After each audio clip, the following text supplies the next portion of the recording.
So with speech number 1, how to write a joke, is Toastmaster Megan Mayo.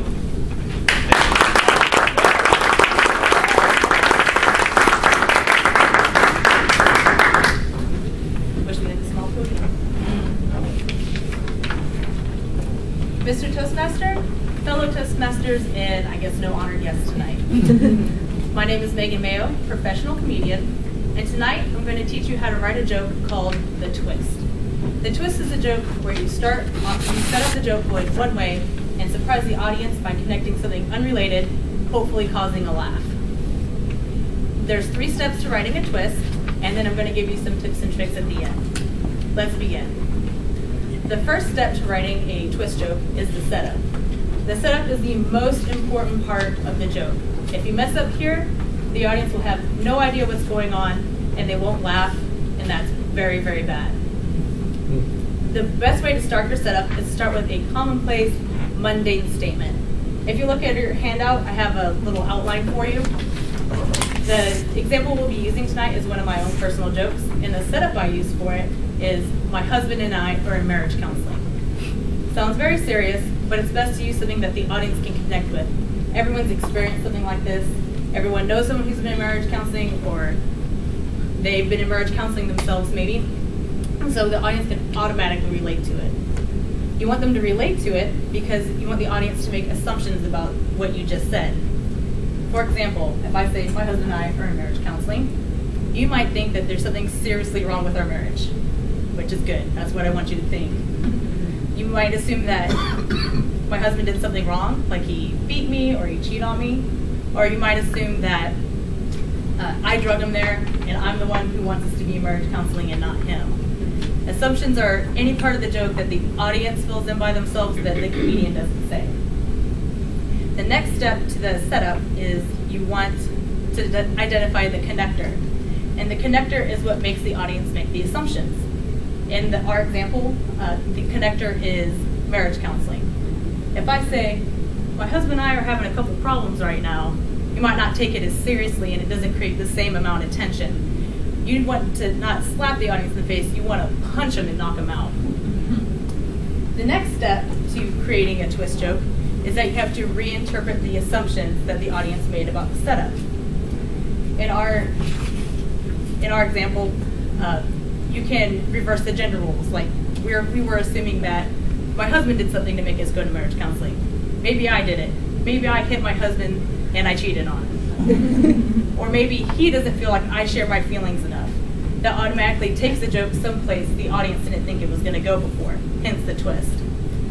There's also, in our assumptions, words have several different meanings and several different connotations. Sure, I could cheat on my husband. That means, being unfaithful. But you can also cheat at a board game, for example. Or you can cheat death. Or Cheetos has the word cheat in it. You want to make as many assumptions as possible because you're trying to connect 2 separate things. The same with the word beat. You can physically abuse somebody, or you can drop a beat. You can beatbox. You can listen to the Beatles. There's all kinds of different assumptions or reinterpretations that can be made about that assumption. The third step is to write the punch. This is the part where you create the joke, what surprises the audience and makes them laugh. In my joke, I like switching the gender roles. I think it automatically creates an unexpected twist, so I'm going to be the reason that my husband and I are in marriage counseling.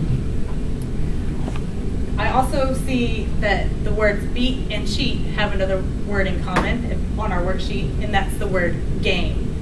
If my husband and I are in marriage counseling because of a game, it makes us look childish and silly, right? So it makes it seem less serious and it breaks all the tension we created in the setup, which is what we want to do. With a little bit of rewording and a little bit changing everything around, I come up with the joke, my husband and I are in marriage counseling right now. He says it's because I beat him and because I cheat. I think he should just get better at Halo. Good joke. I like it. Now here's a couple tips for you to remember when you write your own jokes. First of all, you should never be afraid to rewrite. If you perform a joke in front of 3 different audiences 3 different times and you don't get the response you want, you need to revisit it. It could be something as simple as the reference wasn't good, like who plays Halo anymore? It's a pretty old video game. You might want to change it to Diablo 3 or World of Warcraft. You could also go the route of making you look more childish and more silly and go with like Yahtzee or Candyland. Another thing is that you wrote all these notes, hopefully, well you can see from my handout I did, so you can go back and change the punch of the joke. For example, maybe we're in counseling because all of our money is gone, it was spent on gambling. And I can rewrite it to say, my husband and I are in marriage counseling.